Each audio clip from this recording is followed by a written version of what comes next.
नमस्कार, मारी YouTube channel में आपનું हार्दिक स्वागत है। विद्यार्थी मित्रों, आज આપણે सामाजिक विज्ञान ધોરણ 8 નો પાઠ 11 જે પ્રથમ સત્રની અંદર આવે છે, જેનું નામ છે ખેતી, તેનો ભાગ 1 આપણે અહીં જોવાના છીએ।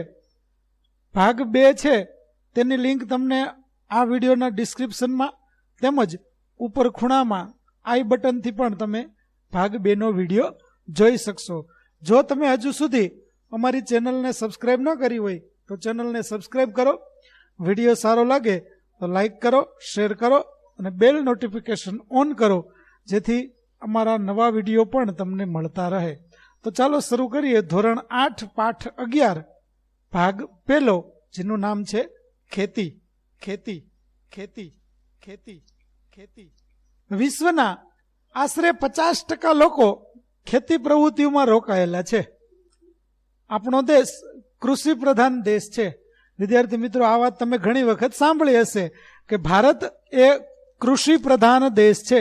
કૃષિ પ્રધાનનો મતલબ કે જે દેશના મોટા ભાગના લોકો ખેતી ઉપર આધારિત હોય અથવા તો ખેતીને સંલગ્ન કોઈ પ્રવૃત્તિ ઉપરથી રોજગારી મેળવતા હોય, તો એવા દેશને ખેતી પ્રધાન દેશ કહેવાય। તો આપણો દેશ છે તે પણ આવી જ વ્યવસ્થા ધરાવે છે, જેની અંદર મોટા ભાગના લોકો છે તે ખેતી સાથે એક કે બીજી રીતે જોડાયેલા છે। દેશની આશરે 2/3 વસ્તી હજુ પણ ખેતી પર નિર્ભર છે। દેશની આબાદી અને સમૃદ્ધિનો આધાર આ વ્યવસાયના વિકાસ ઉપર છે। એટલે કે જો ખેતીની અંદર સારું એવું ઉત્પાદન આવે તો દેશનો વિકાસ છે તે સારો એવો થાય, કારણ કે મોટા ભાગનો કાચો માલ છે તે આપણને ખેતી દ્વારા મળે છે અને જીવન જરૂરિયાતની ઘણી બધી ચીજ વસ્તુઓ છે તે આપણને ખેતી પૂરી પાડે છે। એટલા માટે ખેતી છે તે દેશની આબાદી અને સમૃદ્ધિનો આધાર પણ ગણાય છે। ભારતના ખેતરોમાં જુદા જુદા પાક ઉગાડવામાં આવે છે, જેમાંના કોઈક ખોરાક માટે તો કોઈક પાક ઉદ્યોગ ધંધામાં કામમાં આવે છે। ભારતીય અર્થવ્યવસ્થા મુખ્યત્વે ખેતી ઉપર આધારિત છે, કારણ કે ખેતીની અંદર આપણે જે પાક ઉગાડીએ છીએ તેમાંથી કેટલાક પાકો છે તે આપણે સીધા ખોરાક તરીકે ઉપયોગ લઈએ છીએ। દાખલા તરીકે ઘઉં છે, અનાજ છે, કઠોળ છે, આ બધું છે તે આપણે સીધું ખાવામાં ઉપયોગ કરીએ છીએ, જ્યારે કેટલાક પાકો કપાસ છે, મગફળી છે, આ બધા પાકો છે તે ઉદ્યોગ ધંધાની અંદર કામમાં આવે છે। આવી રીતે મોટા ભાગના પાકો છે તે જો સારા થાય તો આપણા દેશની અર્થવ્યવસ્થા છે તે પણ સારી રીતે ચાલી શકે, કારણ કે મોટા ભાગના લોકો ખેતી સાથે જોડાયેલા છે। એટલા માટે ખેતી, જેમાં અનાજ, તેલીબિયા, કઠોળ, ફળ, શાકભાજી, ફૂલોને ઉગાડવા અને પશુપાલનનો સમાવેશ થાય છે। ખેતીને કૃષિ પણ કહેવામાં આવે છે।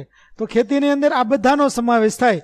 જો તમે અનાજ પકવતા હોય, તેલીબિયા પકવતા હોય, કઠોળ પકવતા હોય, ફળ પકવતા હોય, શાકભાજી ઉગાડતા હોય અથવા તો ફૂલો ઉગાડતા હોય અને પશુપાલન છે તે પણ ખેતીનો જ એક ભાગ છે। આ બધાનો સમાવેશ થાય છે। ખેતીને બીજા શબ્દોમાં કૃષિ પણ કહેવામાં આવે છે।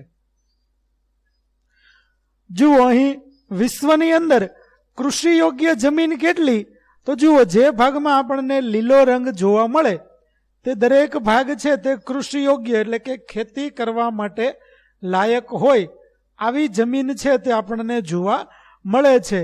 તો આપણને એમ થાય કે બાકીની જમીન કેવી હશે, તો બાકીની જમીનમાં ખેતીને અનુકૂળ આબોહવા કે વાતાવરણ કે યોગ્ય પ્રકારની જમીન મળતી નથી, તેથી ત્યાં ખેતી થઈ શકતી નથી। એટલે દુનિયાની અંદર ખેતી થઈ શકે તેવી જમીન પણ ઘણી બધી ઓછી આપણને જોવા મળે છે। ખેતી માટે અનુકૂળ જમીન, પાણી અને આબોહવા આવશ્યક છે। તમે નકશામાં જોઈ શકો છો કે કૃષિ પ્રવૃત્તિઓ વિશ્વમાંથી જ પ્રદેશોમાં કેન્દ્રિત છે, જ્યાં પાક ખેતી માટે યોગ્ય પરિબળો અસ્તિત્વમાં છે। એટલે કે કોઈ પણ પાકને ઉગાડવા માટે કે તૈયાર કરવા માટે યોગ્ય પ્રકારની અનુકૂળ જમીન, યોગ્ય પ્રકારનું પાણી અને આબોહવા છે તેને અનુકૂળ હોવી જોઈએ। જે જે જગ્યાએ આવું વાતાવરણ પ્રાપ્ત થાય છે તે બધા દેશોની અંદર ખેતી દ્વારા ઉત્પાદન મેળવવામાં આવે છે। બાકીના દેશોની અંદર ખેતી થઈ શકતી નથી. હવે જોઈએ કૃષિ તંત્ર, એગ્રીકલ્ચરલ સિસ્ટમ. કૃષિ અથવા ખેતીને એક તંત્રના રૂપમાં જોઈ શકાય છે. તેના અગત્યના રોકાણો, બીજ, ખાતરો, મશીનરી અને મજૂર છે. ખેડવું, વાવણી, સિંચાઈ, નીંદણ, કાપણી અને લણણી તેની કેટલીક ક્રિયાઓ છે. આ તંત્રની ઉપજ અંતર્ગત પાક, ઊન, ડેરી અને મરઘા ઉછેર વગેરે આવે છે. તો જુઓ, ખેતીની અંદર સીધી પાક વાવી અને તૈયાર થઈ જતો નથી, પરંતુ તેની અંદર ઘણી બધી પ્રવૃત્તિઓ થતી હોય છે. જુઓ, સૌ પ્રથમ ખેતીની અંદર ખેડવાની પ્રક્રિયા કરવી પડે, ત્યાર પછી સારો વરસાદ થતાં વાવણી કરવામાં આવે છે. જો પાકને જરૂર પડે તો સિંચાઈ દ્વારા પાણી આપવામાં આવે છે. પાક સાથે ઉગેલું ઘાસ છે તેને નીંદણ કરવું પડે છે. પાક તૈયાર થયા પછી તેને કાપવો પડે છે અને કાપ્યા પછી દાણાને છૂટા પાડવા માટે તેને લણવો પડે છે. આવી રીતે ઘણી બધી પ્રક્રિયાઓ છે તે આની અંદર કરવામાં આવે છે.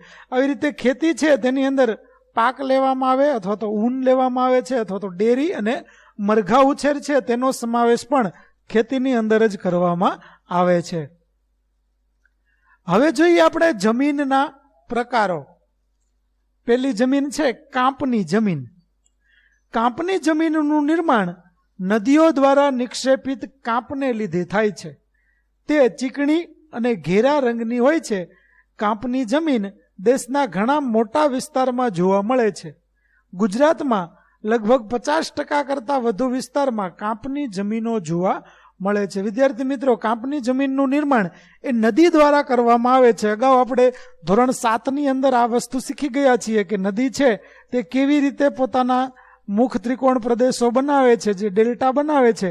તે ડેલ્ટાની અંદર પછી કાંપ છે તે પથરાય છે અને આ કાંપ પથરાયેલો છે તે ખૂબ જ ફળદ્રુપ હોવાના કારણે આવા વિસ્તારમાં ખેતી દ્વારા સારું ઉત્પાદન લઈ શકાય છે. આ જમીનની ફળદ્રુપતા જુદા જુદા સ્થળોએ ભિન્ન ભિન્ન જોવા મળે છે, પરંતુ સામાન્ય રીતે આ જમીન ઘણી જ ઉપજાઉ હોય છે. આ જમીનમાં ડાંગર, શેરડી, શણ, કપાસ, મકાઈ અને તેલીબિયા વગેરે પાકો લેવાય છે. એટલે કે આ જમીન છે મોટા ભાગે ફળદ્રુપ જ હોય. અમુક વિસ્તારની અંદર એવું બની શકે કે ફળદ્રુપતા ઓછી હોય, પણ સામાન્ય રીતે આ જમીન છે ઘણી ઉપજાઉ હોય છે અને એની અંદર ડાંગર, શેરડી, શણ, કપાસ, મકાઈ, તેલીબિયા જેવા પાકો છે તે લેવામાં આવતા હોય છે કે જેને વધારે ફળદ્રુપ જમીનની જરૂર પડે છે તેવા પાક અહીં લેવાય છે. ત્યાર પછી જમીનનો બીજો પ્રકાર છે રાતી જમીન. આગ્નેય અને રૂપાંતરિત ખડકો ધરાવતા ક્ષેત્રોમાં રાતી જમીન આવેલી છે. લોહ તત્વ અને અન્ય સેન્દ્રિય તત્વોને લીધે આ જમીનનો રંગ રાતો દેખાય છે. રાતો એટલે લાલ. થોડા પ્રમાણમાં લાલ રંગની આ જમીન છે તે આપણને જોવા મળે. ઊંડાઈએ જતા તે પીળા રંગમાં ફેરવાઈ જાય છે. એટલે કે જો આપણે માટીને ખસેડતા જઈએ તો ધીમે ધીમે તે પીળા રંગમાં પરિવર્તિત થતી જાય. આ જમીન પ્રમાણમાં છિદ્રાળુ અને ઉપજાઉ હોય છે. આ પ્રકારની જમીનમાં બાજરી, કપાસ, ઘઉં, જુવાર, અળસી, મગફળી, બટાટા વગેરે પાક લેવામાં આવે છે. ત્યાર પછીનો ત્રીજો પ્રકાર છે કાળી જમીન. આ જમીન ચીકણી અને કસવાળી હોય છે. આ જમીનની ભેજ સંગ્રહણ શક્તિ ઘણી વધારે હોય છે. જ્યારે ભેજ સુકાય ત્યારે તેમાં ફાટો કે તિરાડો પડી જાય છે.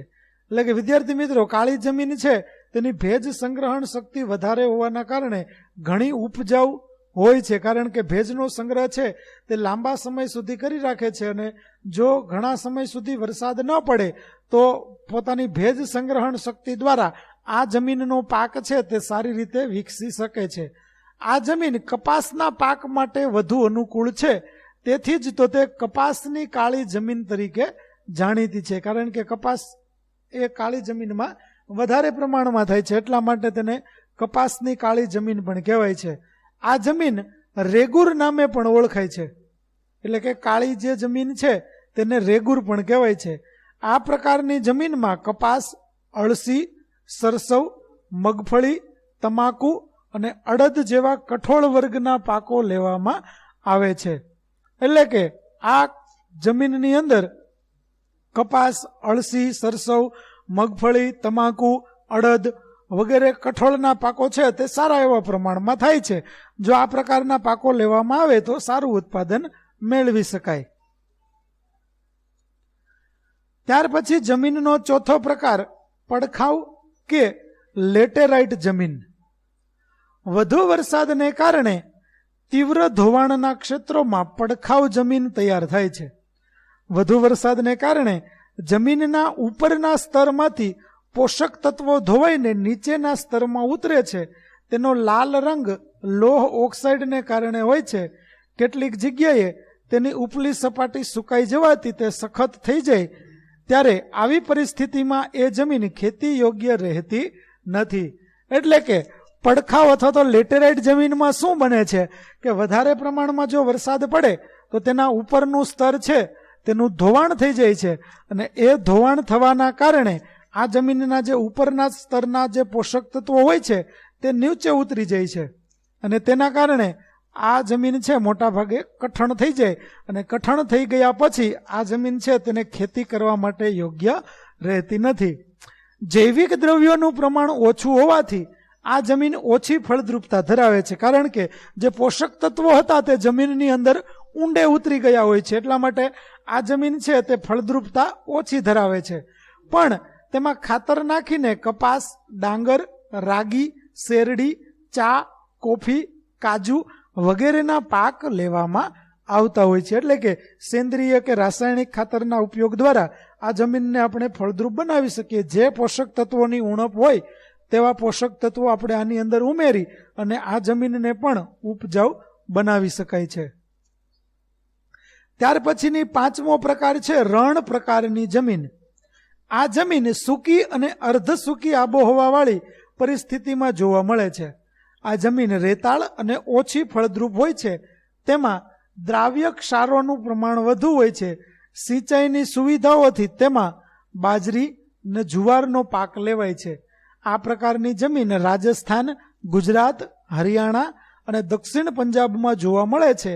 ગુજરાતમાં આ પ્રકારની જમીન સૌરાષ્ટ્ર, કચ્છ અને ઉત્તર ગુજરાતના કેટલાક વિસ્તારોમાં આવેલી છે. રણ પ્રકારની જમીન છે વિદ્યાર્થી મિત્રો, તેની ભેજ સંગ્રહણ ક્ષમતા ઓછી હોય છે. એટલા માટે જે પાકોને ઓછા પાણીની જરૂર પડતી હોય તેવા પાકો છે તે આ વિસ્તારમાં લઈ શકાય. ખાસ કરીને સિંચાઈની સુવિધા છે તે આમાં ખૂબ જ ઉપયોગી નીવડે છે. જે વિસ્તારમાં સારી સિંચાઈની સગવડ હોય તે વિસ્તારની અંદર જો રણ પ્રકારની જમીન હોય તો ત્યાં બાજરી અને જુવાર જેવા પાકો આપણે ઉગાડી શકીએ. ગુજરાતની અંદર સૌરાષ્ટ્ર, કચ્છ અને ઉત્તર ગુજરાતમાં આવા પાકો જોવા મળે છે. ત્યાર પછીની છઠ્ઠો પ્રકાર છે પર્વતીય જમીન.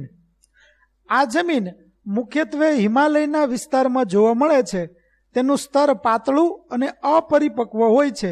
હિમાલયના સામાન્ય ઊંચાઈના ભાગોમાં દેવદાર, ચીડ, પાઇન વગેરે વૃક્ષોના વિસ્તારમાં આ પ્રકારની જમીન જોવા મળે છે. એટલે કે પર્વતીય જમીન છે તે આપણને નામ ઉપરથી જ ખ્યાલ આવે કે જે ઊંચા પર્વતીય ઢોળાવો છે આવા વિસ્તારોની અંદર આ પ્રકારની જમીન છે તે જોવા મળે છે. તેનું સ્તર પાતળું અને અપરિપક્વ હોય છે. તેના કારણે ત્યાં દેવદાર, ચીડ અને પાઇન વગેરે જેવા વૃક્ષો જ ઉગાડી શકાય છે. ત્યાર પછી સાતમો પ્રકાર જંગલ પ્રકારની જમીન. વૃક્ષોના ખરેલા પાંદડામાંથી ભૂસપાટી ઢકાયેલી હોય છે, અને તે પાંદડા સડવાથી સેન્દ્રિય દ્રવ્યોનું પ્રમાણ વધવાથી જમીનનો ઉપરનો ભાગ કાળો બનેલો હોય છે. જે જમીન તળમાં નીચેની તરફ જતા ભૂરા કે લાલ રંગમાં ફેરવાય છે. આ જમીનમાં ચા, કોફી, તેજાના ઉપરાંત ઘઉં, મકાઈ, જવ, ડાંગર વગેરે પાકો લેવાય છે. આ જમીન અમુક જ ક્ષેત્રોમાં જોવા મળે છે. જંગલ પ્રકારની જમીન વિદ્યાર્થી મિત્રો, જે વિસ્તારમાં જંગલોનું પ્રમાણ વધારે હોય એવા વિસ્તારોની અંદર જ આ પ્રકારની જમીન જોવા મળે છે કે જેની અંદર વૃક્ષોના પાંદડા ખરી ગયા હોય અને તે પાંદડાઓ છે તે જમીનમાં સડવાને કારણે ઉપરનો ભાગ છે તે કાળો બની ગયો હોય, નીચેનો ભાગ લાલ અથવા તો ભૂરા રંગનો હોય છે, અને તેની અંદર ચા, કોફી અથવા તો ઘઉં, મકાઈ, જવ, ડાંગર વગેરે જેવા પાકો લઈ શકાય છે. ગુજરાતમાં આવી જમીન છે તે ઘણી બધી ઓછી જોવા મળે છે. ત્યાર પછી જમીનનો આઠમો પ્રકાર દલદલ કે પીટ પ્રકારની જમીન. આ પ્રકારની જમીન ભેજવાળા વિસ્તારોમાં જૈવિક પદાર્થોના સંગ્રહથી બને છે.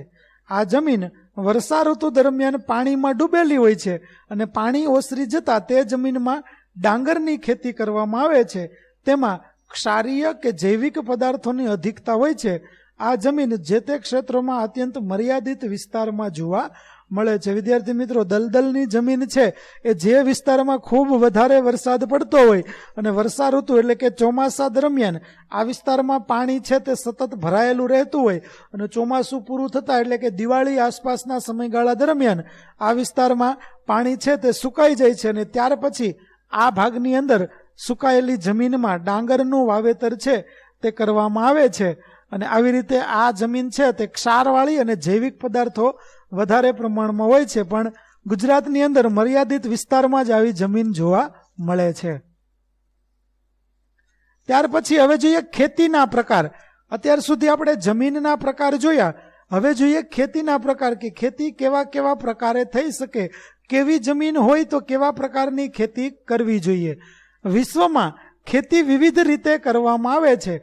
ભૌગોલિક પરિસ્થિતિઓ, ઉત્પાદનની માંગ, સિંચાઈ પદ્ધતિ, ખેત પેદાશો, આર્થિક વળતર, મજૂર અને તકનીકના સ્તરના આધારે ખેતીના પ્રકારો પાડવામાં આવે છે. એટલે કે દરેક વિસ્તારમાં અલગ અલગ પ્રકારે ખેતી છે તે કરવામાં આવતી હોય છે. જુઓ, એમાં પહેલી ખેતી છે જીવન નિર્વાહ ખેતી. ખેડૂતની આર્થિક સ્થિતિ પ્રમાણમાં નબળી હોય છે. નાના કદના ખેતરોમાં મોંઘા બિયારણો, ખાતર અને જંતુનાશકોનો ઉપયોગ કરવો પોષાય તેમ નથી. ખેતરમાં થતું અનાજનું ઉત્પાદન પોતાના પરિવારના ઉપયોગ જેટલું જ થાય છે, જે તેના કુટુંબના ભરણ પોષણમાં જ વપરાઈ જાય છે, તેને જીવન નિર્વાહની ખેતી કહે છે. વિદ્યાર્થી મિત્રો, ટૂંકમાં સમજવું હોય તો આપણા પૂરતું ખેતરમાંથી ઉત્પાદન લઈ શકાય તેવી ખેતીને જીવન નિર્વાહની ખેતી કહેવાય. આ પ્રકારની ખેતીની અંદર ખેડૂતની પરિવારની જરૂરિયાતો પૂરી કરવા માટે કરવામાં આવે છે. આ પ્રકારની ખેતીમાં મુખ્યત્વે ધાન્ય પાકો વાવવામાં આવે છે. જો કે ધીમે ધીમે આ પ્રકારની ખેતીનો વિસ્તાર હવે ઘટતો જાય છે, કેમ કે આ પ્રકારની ખેતી જ્યાં નાનકડું ખેતર હોય અને ઘર પૂરતું જ ઉત્પાદન છે તેમાંથી મેળવી શકાતું હોય, ખેડૂતની આર્થિક સ્થિતિ નબળી હોય, પરિણામે મોંઘા બિયારણ, ખાતર કે જંતુનાશક દવાઓનો ઉપયોગ તે વધારે પ્રમાણમાં કરી શકતો નથી. એટલા માટે આમાં ધાન્ય પાકો જ લેવામાં આવે છે. પણ ગુજરાતમાં આ પ્રકારની ખેતીનો વિસ્તાર છે તે ધીમે ધીમે ઘટતો જાય છે. ત્યાર પછી બીજી પ્રકારની ખેતી છે સ્થળાંતરિત કે ઝૂમ ખેતી. આ પ્રકારની ખેતી જંગલોમાં વસતી જનજાતિઓ દ્વારા વૃક્ષો કાપી અને તેને સળગાવીને જમીન સાફ કરી અને રાખને જમીનમાં ભેળવી ત્યાં ખેતી કરાય છે. અહીં 2-3 વર્ષ ખેતી કરાય છે. જમીનની ફળદ્રુપતા ઘટતા આ વિસ્તાર છોડી દઈ અને બીજી જગ્યાએ આ જ રીતે ખેતી શરૂ કરવામાં આવે છે. તેને ઝૂમ ખેતી કહે છે. વિદ્યાર્થી મિત્રો, ઝૂમ ખેતી એટલે કંઈ નવું નથી, પણ જે વિસ્તારમાં વૃક્ષો હોય તે વૃક્ષોને કાપી તેને બાળી અને સળગાવવામાં આવે. સળગાવીને ત્યાર પછી ત્યાં જમીન જે હતી તેને વૃક્ષોને કાઢી અને જમીનને ખેતર બનાવવામાં આવે. વૃક્ષો છે તેને સળગાવી દેવામાં આવે, તેની રાખ છે તેને જમીનમાં ભેળવી દેવાય છે. 2-3 વર્ષ સુધી તેમાં સારું ઉત્પાદન આવે. જેમ જમીનની ફળદ્રુપતા ઘટતી જાય એટલા માટે આ જમીન છોડી અને બીજી જગ્યાએ સ્થળાંતર કરી ફરીથી વૃક્ષો કાપવામાં આવે, ફરી તેને સળગાવવામાં આવે. આવી રીતે ફરતી ફરતી ખેતી 2-3 વર્ષે જગ્યા છે તે બદલે એને ઝૂમ ખેતી કહેવાય. આ ખેતીમાં ધાન્ય પાક કે શાકભાજી ઉગાડાય છે.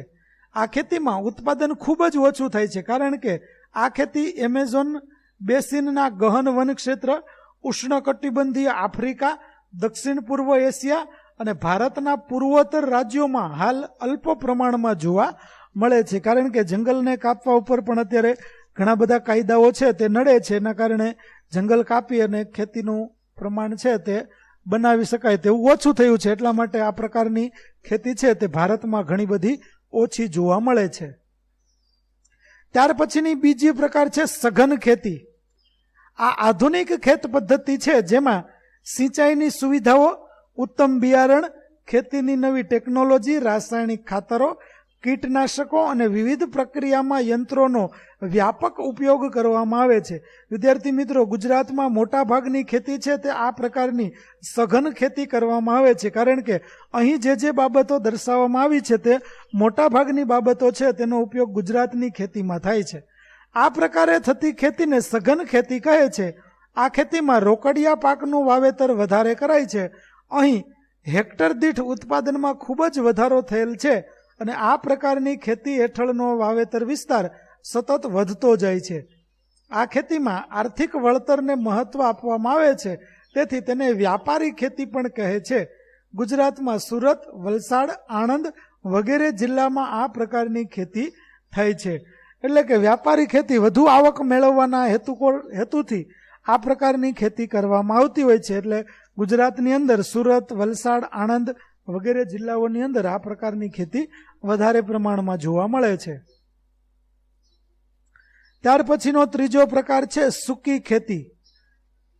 જ્યાં વરસાદનું પ્રમાણ ઓછું છે, સિંચાઈની અપૂરતી સગવડ અને ચોમાસામાં જ્યાં પાણીનો સંગ્રહ થતો હોય તેવી નીચાણવાળી જમીનમાં પાણી સુકાઈ ગયા બાદ ખેતી થાય તેને સૂકી ખેતી કહે છે. અહીં જુવાર, બાજરી અને કઠોળના જેવા પાણીની ઓછી જરૂરિયાતવાળા પાકો છે તે લેવામાં આવે છે. ગુજરાતના ભાલ પ્રદેશમાં ચોમાસું પૂરું થયા બાદ ભેજવાળી જમીનમાં ઘઉં અને ચણાનો પાક આ પ્રકારે લેવામાં આવે છે. તો ભાલ પ્રદેશ ઘઉં માટે ખૂબ જ જાણીતો છે અને તમે જાણતા હશો ભાલ પ્રદેશની અંદર ચોમાસા દરમિયાન પાણી છે તે ભરેલું રહે છે, તેના કારણે જમીનમાં પાણીની જરૂરિયાત ખૂબ જ ઓછી થઈ જાય અને પછી શિયાળા દરમિયાન ત્યાં ઘઉંનું અથવા તો ચણાનું વાવેતર કરવામાં આવે, જેનું સારું એવું ઉત્પાદન લઈ શકાય છે. ત્યાર પછી આદ્ર ખેતી. જ્યાં વરસાદનું પ્રમાણ અધિક છે અને સિંચાઈની સગવડ વધુ છે તેવા વિસ્તારોમાં આદ્ર એટલે કે ભીની ખેતી કરવામાં આવે છે. વરસાદ પડે કે ન પડે કે ઓછો પડે ત્યારે સિંચાઈ દ્વારા વર્ષમાં એક કરતાં વધુ પાક લઈ શકાય છે, જેમાં ડાંગર, શેરડી, કપાસ, ઘઉં અને શાકભાજીની ખેતી કરાય છે. તો આદ્ર ખેતી છે તે વધુ પ્રમાણમાં વરસાદ પડતો હોય અથવા તો જ્યાં પૂરેપૂરી સિંચાઈની સગવડ મળી રહે છે તેવા વિસ્તારની અંદર આ પ્રકારે ખેતી કરવામાં આવે છે. ત્યાર પછીનો પાંચમો પ્રકાર બાગાયતી ખેતી, જેમાં બગીચાની પદ્ધતિએ સાર સંભાળ લઈ અને થતી ખેતીને બાગાયતી ખેતી કહેવામાં આવે છે. એકવાર વાવણી કર્યા બાદ વર્ષો સુધી તે ચોક્કસ ઋતુમાં કે બારે માસ ઉત્પાદન આપે તેવા પાકો બાગાયતી પાકો કહેવાય છે. એમાં રબર, ચા, કોફી, કોકો, નાળિયેર ઉપરાંત સફરજન, કેરી, સંતરા, દ્રાક્ષ, આંબળા, લીંબુ, જામફળ, બોર, ખારેક વગેરે ફળોની ખૂબ જ માવજત સાથે ખેતી કરાય છે. જુઓ વિદ્યાર્થી મિત્રો, આ બધા પાકો એવા છે કે જેને એક વખત વાવી દીધા પછી લાંબા સમય સુધી આપણે તેમાંથી ઉત્પાદન મેળવી શકીએ છીએ. શરૂઆતના વર્ષોમાં ઉત્પાદન આવતા વાર લાગે છે, 2 કે 3 વર્ષ અથવા તો એથી પણ વધારે સમય, જ્યાં સુધી તેનો છોડ મોટો થાય ત્યાં સુધી ઉત્પાદનની આપણે રાહ જોવી પડે. પણ એક વખત ઉત્પાદન શરૂ થયા પછી કાં તો અમુક ચોક્કસ ઋતુની અંદર અથવા તો બારે માસ તેમાંથી આપણે ઉત્પાદન લઈ શકીએ છીએ. વિદ્યાર્થી મિત્રો, અહીં એક પ્રવૃત્તિ આપવામાં આવેલી છે કે અહીં આપવામાં આવેલ કોષ્ટકમાં તમારા ગામમાં થતા હોય તેવા ખેતીના પાકના નામો તમારે લખવાના છે. તમારા ગામની અંદર જે પાકો થતા હોય તે બધા જ પાકોના નામ તમે અહીં લખી શકો. તે પાક ભલે વધુ અથવા તો ઓછા પ્રમાણમાં થતો હોય, પણ જો આપણા વિસ્તારની અંદર આ પાક ઉત્પાદન થતું હોય તો તેનું નામ તમે લખી શકો. તો વિદ્યાર્થી મિત્રો, આપણો ખેતી પાઠનો ભાગ 1 છે તે અહીં પૂરો થાય છે. ભાગ 2ની લિંક છે તે તમને આ વિડીયોના ડિસ્ક્રિપ્શનમાં મળશે, અથવા તો તમે આઈ બટન દ્વારા પણ, જે મેં અગાઉ વાત કરી તે પ્રકારે આઈ બટન દ્વારા પણ ભાગ 2નો વિડીયો તમે જોઈ શકશો. તો વિદ્યાર્થી મિત્રો, પાઠ આપણો અહીં અધૂરો છે. આગળ આપણે ફરી મળીશું ભાગ 2ની અંદર. વિડીયો જોવા બદલ આપનો આભાર.